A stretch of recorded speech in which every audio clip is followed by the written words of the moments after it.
The guitar strings snapped like a vein bursting under too much blood, the metallic twang slicing through the dim haze of the empty bottle dive bar in Wicker Park. Alex Harlan's fingers froze mid-chord, his calluses slick with sweat, as the final, ragged note of his unfinished song hung in the stale air like a confession no one asked for. "We're all just ghosts in our own damn lives," he muttered to the empty stools, the words tasting like ash, while outside, a Chicago thunderstorm clawed at the windows, ready to drown the city in its fury. Rain lashed the streets of Logan Square like it had a personal grudge, turning the cracked sidewalks into mirrors that reflected the neon buzz of corner bars and the hurried figures darting under shared umbrellas. Alex Harlan, 34 and fraying at the edges, shoved his hands deeper into the pockets of his oil-stained Carhartt jacket, the weight of his wedding ring digging into his palm like a guilty secret. He'd grown up in this neighborhood, back when the L trains rattled like old men's coughs and the air smelled of fresh pretzels from the corner stand, not the faint rot of unspoken truths. Now, married to Sarah for 8 years, with a 5-year-old daughter named Ellie who collected fireflies in jars and asked questions that cut deeper than any lyric, Alex felt like a man walking a tightrope over Lake Michigan, one gust away from the plunge. He'd met them all in Mrs. Kowalski's 3rd grade class at Logan's Edge Elementary, back when recess was a battlefield of kickball loyalties and the biggest betrayal was trading a Pokemon card for a half-eaten Twinkie. There was Marcus, the golden boy with the easy grin and skin like polished mahogany, who could charm the chalk dust off the blackboard. Theo, wiry and sharp-tongued, with eyes that saw through bullshit like X-ray specs. Jamie, the quiet artist who sketched superheroes in the margins of his math homework. And Ben, broad-shouldered and steady as the Mississippi, the one who mediated playground scraps with a fairness that made teachers weep. They called themselves the Five Fingers, unbreakable, intertwined, the kind of bond forged in scraped knees and shared Slurpees. High school blurred into college parties at UIC, where beers flowed like the Chicago River and futures seemed as infinite as the skyline. They graduated into the grind, jobs in construction for Ben, graphic design for Jamie, teaching for Theo, finance for Marcus. And wives. God, the wives, strong, beautiful women who deserved parades. Not the shadows Alex and the others cast. But the truth? It simmered beneath the surface like magma under the city's fault lines. It started innocent enough, a fumbling exploration in the summer of '09, after too many shots at a rooftop barbecue overlooking the Loop. Alex remembered the heat of Marcus's hand on his neck, the way Theo's laugh turned husky in the dark, how Jamie's sketches in their shared apartment notebook shifted from capes to bare shoulders, and Ben's quiet nods held a weight that spoke volumes. They never labeled it, just guys being guys. They'd joke, slapping backs harder than necessary, but in stolen moments, a lingering hug after a Bears loss, a late-night drive with the windows down and Springsteen blasting. It bloomed into something raw, unspoken, a thread of desire woven into their brotherhood. They married anyway because that's what you did in a town where Sundays meant church and potlucks, where coming out meant losing the aunties who baked your birthday pies. So they buried it, deep as the subway tunnels, and built lives on top.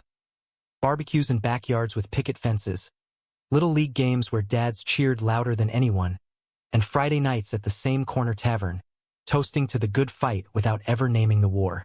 Tonight, though, the war had found its battle cry. Alex ducked into the all-night diner on Milwaukee Avenue, the one with the flickering open sign that buzzed like a migraine. The waitress, Rita, with her beehive hair and lipstick the color of faded roses, slid him a black coffee without asking. "Rough set?"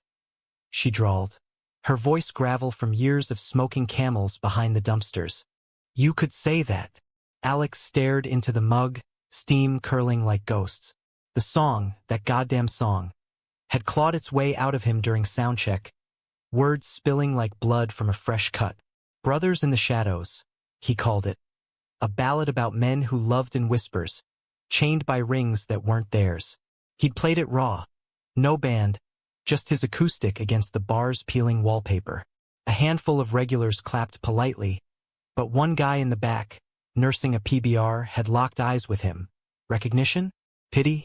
Alex couldn't tell. Now, as the clock ticked past 2 a.m., doubt gnawed at him like the rats in the alley. His phone buzzed on the Formica counter, the screen lighting up with Marcus's name. "Where you at, man?" Sarah called, said you bailed on family dinner again. Alex's thumb hovered, then typed, "Just clearing my head. Tell her I'm good." A lie stacked on a pyramid of them. Marcus would buy it. He always did, the fixer of the group, the one whose wife, Lena, hosted the annual Friendsgiving with turkey that could win awards. But Marcus had his own cracks. The way he'd linger too long when helping Alex fix the porch swing. His breath warm against Alex's ear as they hammered nails into silence. By dawn, the rain had eased to a drizzle, painting the streets in silver streaks. Alex trudged home to the two-flat on Palmer Street, where Sarah slept curled around Ellie's stuffed giraffe, her blonde hair fanned like a halo. He slipped into the kitchen, pulling a beer from the fridge, the cap hissing like a warning. The notebook on the table caught his eye, filled with half-scribbled lyrics. He flipped it open, the song staring back. "We built our castles on borrowed ground / kings in the daylight. Fools when the moon's around / 5 fingers clenched. But the fist can't hold / secrets like lovers, turning hearts cold." He tore the page out, crumpled it, then smoothed it flat. What if he finished it? What if he played it for them, the 5, at their next gathering? The thought twisted in his gut, equal parts terror and thrill. They'd sworn an oath, blood-pricked fingers in a circle under the June bug hum of that long-ago night. What happens in the fingers stays in the fingers. But oaths break, like guitar strings, like promises whispered in the dark. The next Friday, they gathered at Ben's sprawling ranch house in the suburbs, the one with the manicured lawn that screamed American Dream to the neighbors. Ellie chased fireflies in the yard with Ben's twins. Her laughter a bomb against the undercurrent of tension Alex felt buzzing like faulty wiring. Inside, the wives clustered in the kitchen. Sarah chopping carrots with rhythmic precision. Lena stirring gravy with a wooden spoon that had seen better decades. Theo's wife Carla debating wine pairings with Jamie's spouse. Mia, her voice rising like a sitcom laugh track. The men hovered in the den, beers in hand. The TV droning ESPN highlights no one watched. "Slaint," Ben rumbled, clinking bottles. His flannel shirt stretched across shoulders built from years of framing houses. At 35, he was the Rock, married to a ghost of a woman named Grace who smiled like she was posing for stock photos. Ben's eyes, though deep brown and steady, flicked to Alex with that old hunger, masked as concern. Theo, perched on the arm of the couch, nursed his IPA with the intensity of a man dissecting a frog. "Heard you snapped a string last week, Harlan. Channeling your inner Kurt Cobain." His smirk was all teeth, but his knee brushed Alex's when he shifted. "Accidental? Never." Jamie, sketching idly on a napkin, abstract swirls that looked like tangled limbs, chuckled softly. "Leave him be. Alex is our tortured poet laureate." Jamie's hands, ink-stained and gentle, had once traced paths on skin that weren't his wife's. Now they trembled slightly as he folded the napkin away. Marcus sauntered in last, tie loosened from his day at the bank, flashing that megawatt smile that closed deals and broke hearts. "Gentlemen, to another year of not imploding." They echoed the toast, but Alex's bottle felt heavy, the glass sweating like his palms. After dinner, as the wives cleared plates and traded recipes, the 5 slipped out to the back porch, the air thick with grill smoke and cricket chorus. Fireflies danced like errant thoughts, and Alex's guitar leaned against the railing, a silent accusation. "Play something?" Marcus urged, settling on the steps, his knee pressing warm against Alex's thigh. Heart hammering, Alex picked it up, fingers finding the strings like old lovers. He started soft, the melody a low hum of regret and yearning. In the Heartland haze, where the cornfields sway / 5 boys became men. But the boys never fade / we wear our masks at the altar and the grave / chasing the sun. But it's the shadows we crave. The words poured out, verse after verse, painting their hidden world in strokes of midnight drives and forbidden touches, the weight of rings that bound them to lives not wholly theirs. Silence fell when the last chord faded, heavier than the humid night. Ben's face was stone, jaw clenched. Theo's eyes glistened, averted to the yard. Jamie's napkin lay shredded in his lap. Marcus. Marcus just stared, his easy grin shattered like cheap glass. What the hell, Alex? Ben's voice was a low thunder, the first crack in the facade. You think this is a game? You think you can just sing it out like it's some folk tale? It's not a game. Alex shot back, voice raw. It's us. It's what we've been pretending isn't killing us. Theo laughed, bitter and sharp. Pretending? Speak for yourself, poet boy. Some of us have kids, mortgages, real stakes. Jamie touched Theo's arm, gentle. He's right, though. It's eating at me. Mia looks at me like I'm half there. And God help me, I am. Marcus stood abruptly, pacing the porch boards that creaked under his loafers. This isn't just about you, Alex. You drop this bomb and what? We all go down? Lena's pregnant, man. Again. You want that on your conscience. The words landed like punches, each one bruising deeper. Betrayal flickered in their eyes. Not just at Alex, but at each other, at the mirror of their own silences. The wives' laughter drifted from the kitchen, oblivious, a soundtrack to the unraveling. Alex set the guitar down, the wood warm from his grip. I'm tired of the ghosts, he said quietly. Aren't you? The night fractured there. Excuses mumbled about early mornings, hugs that lingered too long or not at all. As Alex drove home through the sodium glow of street lamps, rain spotting his windshield again, he wondered if he'd just lit the match to their world. But in the rear view, he saw not regret, but a spark. Faint, defiant. The song wasn't finished. Neither were they. Weeks bled into autumn, the leaves in Logan Square turning to fire, crimson and gold, crunching under tires like brittle bones. Alex threw himself into gigs at smaller venues, the kind where the crowd was mostly college kids nursing cheap drafts and dreams of escape. Brothers in the Shadows evolved, verses sharpening like knives. We toast to the wives with our left hands raised/right hands hidden, where the real fire blazes/5 fingers gripping a truth we can't name/in the land of the free, we're chained all the same. He played it unplugged, voice gravelly over the clink of glasses, and each time, it felt like exorcism, the notes pulling the poison from his veins. But the poison spread. Marcus called first, his voice clipped over the line from his cubicle in the loop. We need to talk. Not on the phone. They met at the old spot, the bench by the Bucktown mural, where graffiti bloomed like urban wildflowers, tags overlapping in chaotic harmony. Marcus arrived in his Brooks Brothers slacks, looking every inch the rising star, but his eyes were shadowed, like he'd slept with one ear cocked for sirens. You can't keep singing that shit, he started. No preamble. Hands jammed in his pockets. Lena heard a bootleg from some barfly. She asked if it's about us. The word hung, fragile as frost. Alex's stomach nodded. What did you say? That it's fiction. Some indie crap about lost boys. Marcus kicked at a pebble, sending it skittering into the gutter. But she didn't buy it. Not fully. And now she's looking at me different. Like I'm a puzzle with missing pieces. Guilt twisted in Alex, hot and familiar. Marcus had always been the charmer, the one who danced at weddings with Lena like they were in a rom-com montage. But Alex remembered the wedding itself, the way Marcus's gaze had snagged on him during the toasts. A silent help me in the champagne fizz. I'm sorry, Alex said, meaning it, but lying's what got us here. Marcus's laugh was hollow. Here? This is fine, Alex. This is the dream house in Evanston. Kid on the way, promotion next quarter. You think the truth sets you free? It sets you on fire. They sat in silence after that, watching joggers pound the path, earbuds in, worlds insulated. Alex wanted to reach for Marcus's hand, to bridge the gap with touch, but the bench felt like a chasm. Instead, he pulled out his phone, queuing up an old playlist, the replacements raw and Midwestern to the core. Remember the road trip to Milwaukee?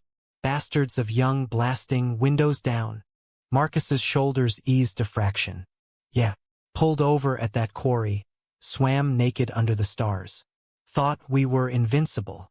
You still are, Alex murmured. We all are. But invincibility cracked further that weekend at Theo's classroom fundraiser. A harvest fair at the school where he taught 8th grade history, corn mazes and hayrides under string lights that twinkled like hesitant stars. The wives were there in force, Sarah in her fall sweater, doling out apple cider with a smile that didn't reach her green eyes. Ellie tugged at Alex's jeans, demanding another caramel apple, her sticky fingers leaving prints on his soul.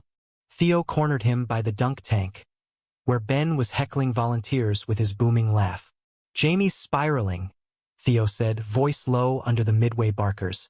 "Won't talk to Mia. Just holes up in his studio painting things." Theo's face, usually all angles and sarcasm, softened with worry. "And me? Carla found my journal. The one from college. Burned it in the sink last night. Said if I loved her, I'd forget." Alex's throat tightened. Theo, the skeptic, the one who'd quote Whitman in dive bars to make them howl. "I sing the body electric, reduced to ashes in porcelain. What do we do?" Theo shrugged, but his eyes pleaded. "Sing louder? Or shut the fuck up." The fair whirled on, a carousel of normalcy.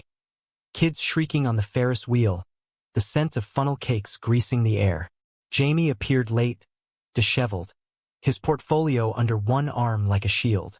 Mia clung to his elbow, her laughter forced as she waved to the group. But when their eyes met, Jamie's haunted blue. Alex saw the fracture lines, spiderwebbing out. That night, the five reconvened, not at a house, but at the abandoned lot off Division Street, the one where they'd parked cars in high school to smoke and stargaze. The city hummed distant, a lullaby of horns and sirens. They passed a flask, Ben's bourbon, smooth as regret, and the words tumbled out, jagged and true. "I told Grace," Ben confessed first, voice rumbling like thunder on the horizon. "Not everything, just that I feel trapped," she cried. "Said she always knew I loved you guys more than her." He took a pull, wincing. "Like it's a competition." Jamie nodded, sketching in the dirt with a stick. 5 figures, linked hands morphing into chains. Mia's talking therapy, couples. But what do I say? "Honey, my heart's a divided highway?" Theo snorted. "Try, I dream in plural." Carla thinks it's abstract art bullshit. Marcus was quiet longest, staring at the flask like it held prophecies. "Lena wants space. Says the baby's coming into a house of cards." His voice broke on the last word, and in the dark, Alex reached. Just a hand on his shoulder, steady. Marcus leaned into it, infinitesimal, but enough to ignite the old spark. "We finished the song," Alex said, the idea solidifying like concrete. "Together. Record it. Not for the world, for us. Then we decide." They agreed, tentative as new ice, piling into Ben's truck for the drive to Alex's basement studio. A concrete bunker stacked with amps and posters of Dylan and Cash, ghosts of authenticity. Dawn crept in as they layered tracks. Ben on bass, steady pulse. Theo's harmonica wailing like wine through the canyons. Jamie's harmonies, ethereal and aching. Marcus's rhythm guitar, crisp and driving. Alex sang lead, voice cracking on the bridge.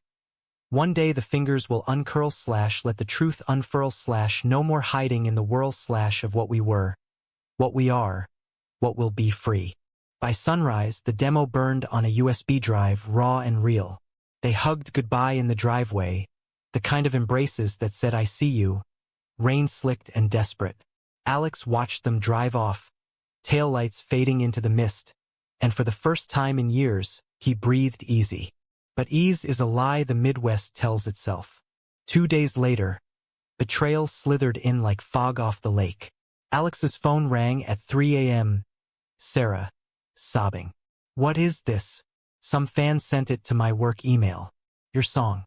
About men. Loving men. The demo. Leaked. Marcus is doing? Or a bar patron with a recorder?" Alex's world tilted, the bedroom spinning. "It's not. Don't," she whispered, voice steel under the tears. "Ellie heard you practicing. Asked if Daddy has a boyfriend." The line went dead, leaving static and silence. He drove through the night, pounding Milwaukee Avenue until the L tracks blurred, ending at the lot again. Marcus was there, alone, flask empty. "I didn't," he said before Alex could accuse. "Swear on the kid." "Then who?" Alex demanded, fists balled. Marcus's face crumpled. "Theo." He panicked. "Sent it to a producer buddy, thinking it'd force our hand. Make us come out clean." Rage boiled, white hot. Theo, the wordsmith, weaponizing their confession. Alex swung. Not hard, but enough to graze Marcus's jaw, sending him staggering. "You knew. Found out last night. Tried to bury it." Marcus touched his lip, blood welling. "We're fucked, Alex. All of us." The sun rose on that truth, painting the skyline in blood orange. Fucked, yes, but alive finally in the light. November winds howled off Lake Michigan like scorned lovers, stripping the last defiant leaves from the maples lining Palmer Street. Alex's two-flat felt like a siege tower. Sarah's things packed in duffels by the door, silent sentinels of fracture. Ellie shuttled between them, her small face a map of confusion, clutching that damn giraffe like it could stitch the world back together. "Why's Mommy mad at your song, Daddy?" she'd ask, voice piping over pancakes. And Alex would choke on answers, mumbling about grown-up stuff while his heart hemorrhaged. The leak hit like a nor'easter. By morning, Brothers in the Shadows was viral. Not stadium big, but underground enough to ripple through Chicago's queer podcasts and folk blogs. Raw gut punch from the heartland, one review gushed. A queer anthem disguised as bro country. Comments flooded. Finally, men like us speaking out. Others venomous. Faggots ruining families. Alex's inbox overflowed. Fans? Haters. A producer from Nashville sniffing indie gold. But the real storm brewed closer. Voicemails from the Five, frantic Morse code of damage control. Ben first. Grace left for her sisters. Twins are asking questions. Meet at the site? The site. Their old construction yard in Pilsen, where Ben's crew framed skeletons of new condos, steel beams rising like accusations against the dawn. Alex arrived to find them all there, ghosts in the gray light. Ben pacing the mud, thermos of coffee steaming. Theo hunched on a sawhorse, face ashen. Jamie sketching feverishly on plywood scraps. Marcus chain-smoking, his banker's polish chipped to hell. No words at first, just the wind whipping tarps, the distant clank of machinery. Then Theo broke, voice splintering. "I thought, if it was out there, we could own it. No more half-lives." "You thought wrong," Ben growled, towering over him, fists like hams. "My boys saw the video some asshole posted, me laying down that bass line, looking like I was confessing to murder." Jamie tossed his pencil down, eyes rimmed red. "Mia's gone too. Packed for her mom's in Milwaukee. Said she can't compete with ghosts." He laughed, wet and broken. "Ghosts with guitars." Marcus flicked his cigarette into a puddle, where it hissed out. "Lena's doctor appointment? Cancelled. She's talking divorce lawyers. And the bank HR called. Sensitivity training my ass. It's code for clean up your image." Alex felt the weight settle, collective and crushing. "We fight," he said, voice steady by sheer will. "Together, or not at all." They nodded, packed renewed in the mud, but the betrayal lingered, a thorn in the bond. Theo's eyes pleaded forgiveness, and Ben clapped his shoulder, hard, but not unforgiving. Jamie sketched a new mural on the plywood. 5 men, hands outstretched, not chained but reaching for a horizon smeared in hopeful blues. Marcus pulled Alex aside, murmuring, "That swing on your porch still needs fixing." Olive branch laced with the old heat. The city didn't wait for healing. Protests erupted, not the fiery kind, but the Midwestern simmer. Church groups picketing Alex's gigs, flyers decrying the gay mafia eroding family values. Sarah filed for separation, custody papers crisp as fresh snow, her note simple. "I loved the man you were. Be honest with our girl." Ellie stayed with her that week, and the empty house echoed with absence. Alex strumming dirges to the walls. Climax brewed at the Riv, the Riviera Theater, a Wicker Park relic with velvet seats and ghosts in the balcony. The promoter, a burly dyke named Frankie with tattoos like scripture, had booked Alex for a Queer Voices night. The demos buzz pulling a crowd that spilled onto Clark Street. The five came, uninvited but inevitable, wives absent, faces etched with resolve. Backstage, in the green room smelling of stale popcorn and desperation, they circled like warriors before battle. "You play it," Ben said, nodding at the guitar case. "We back you." Theo tuned his harmonica, lips pale. Full band. No holding back. Jamie grinned, faint but real. "I'll paint the posters after. Immortalize it." Marcus adjusted his strap, fingers deft. "For Lena. For the kid. Make it mean something." The curtain parted to a house packed. Punks with dyed hair, suits from Boys Town, families with wide-eyed teens, even a cluster of older queens sipping gin from flasks. Alex stepped to the mic, spotlights hot as judgment. The five arrayed behind him like sentinels. "This one's for the shadows," he said, voice carrying to the rafters. "And the light we chase." The intro swelled, Ben's bass thrum, Marcus's rhythm weaving tight, Jamie's keys shimmering like lake waves at dusk. Theo's wail cut in, mournful and fierce, and Alex sang, pouring every buried ache. We were boys in the bleachers, cheering for the wind/men in the mirror, hiding what burns within /5 fingers to the sky, swearing we'd never bend/ but the heart don't lie, and this song's our end. The crowd leaned in, breaths held, then erupted cheers, tears, phones aloft capturing the raw nerve. Halfway through, chaos cracked the air. A shout from the back, "Traitors!" A bottle sailed, shattering against the drum kit. Security swarmed, but not before a scuffle spilled on stage. A burly man in a MAGA cap, face twisted, lunging at Theo. Ben intercepted, body-checking him like a linebacker, the two tumbling in a heap of curses and flailing limbs. "Stop!" Alex roared into the mic, feedback screeching like a banshee. The band faltered, but Jamie kept the keys flowing, a defiant underscore. Marcus hauled Ben back, blood trickling from a split knuckle, while Theo scrambled up, harmonica dented but spirit unbroken. The intruder, some radio host's husband, it turned out, foaming about agenda, was dragged out. But the damage lingered, electric in the air. Alex locked eyes with each of them. Ben's nod, steady. Theo's wink, rueful. Jamie's smile, soft. Marcus's gaze, burning. They finished the song, voices layering in harmony on the outro. "Uncurl the fist. Let the lovers run free/5 brothers rising. From the ashes will be." The applause thundered, cathartic, but backstage, the reckoning waited. Phones buzzed. Lena in labor, early. Grace calling Ben from a hotel. Carla texting Theo a single heart emoji. Mia's voicemail for Jamie, tentative olive. Sarah's message to Alex, heard it live. Ellie's drawing you a rainbow. Come home when you're ready. But home was the question now. The five clustered in the alley behind the theater, streetlights casting long shadows. "That was us," Ben said, wiping blood on his jeans. "Out there. Real." Theo nodded, bruised but buoyant. "No more half measures." Jamie pocketed his sketch. "We rebuild. Openly." Marcus lit a cigarette, offering one to Alex. Their fingers brushed, deliberate, electric. "Starting with you and me, fixing that swing." Laughter broke then, ragged but genuine. The first crack of dawn in their night.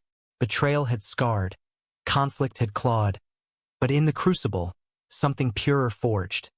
Not perfection, but possibility. Winter clamped down on Chicago like a vice, snowdrifts piling against the L pillars, muffling the world's roar to a hush. December brought holidays laced with thorns. Strings of lights twinkling over fault lines, carols about joy masking the ache. The five navigated the wreckage with the grit of survivors, therapy sessions in strip mall offices, custody mediations in fluorescent-lit courtrooms, late-night calls that stretched from confessions to plans. The song climbed charts on niche playlists, a quiet revolution, Interviews with Alex dodging tabloid vultures. It's about brotherhood. The kind that saves you. Christmas Eve found them at Ben's ranch. The wife's absence a hollow in the stockings hung by the hearth. Grace had returned, tentative. Therapy a bridge they crossed hand in hand. The twins built Lego forts while Ben read The Night Before Christmas with a voice gravelly from unshed tears. Theo and Carla hosted a solstice dinner, pagan candles flickering as they hashed out boundaries. "Love's not a ledger," she said, and he believed her. Finally. Jamie and Mia rented a cabin upstate, painting murals on cabin walls, her brushes joining his in strokes of reconciliation. Marcus paced hospital halls as Lena labored, their daughter arriving at 3:17 a.m. on the 25th. A girl named Harmony, tiny fist curled like a promise. Alex? He moved into a studio apartment above a laundromat in Ukrainian village, the hum of dryers a lullaby.